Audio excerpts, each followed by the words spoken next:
નમસ્કાર દર્શક મિત્રો, આપ જોઈ રહ્યા છો વીએસ ન્યૂઝ। હાલમાં જ એક બ્રેકિંગ ન્યૂઝ મળી રહ્યા છે। સુરત શહેરમાં વરાછા વિસ્તારના કમલ પાર્ક સોસાયટીમાં જય બહુચર એપાર્ટમેન્ટમાં આગ લાગવાની ઘટના ઘટી।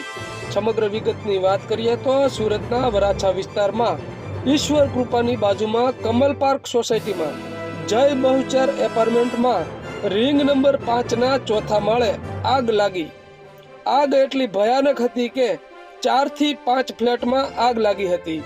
આ ઘટનાની જાણ ફાયર ફાઈટર વિભાગને થતા ફાયર બ્રિગેડની ટીમ સાથે પહોંચી ભારે જહેમત બાદ આગને કાબૂમાં લીધી।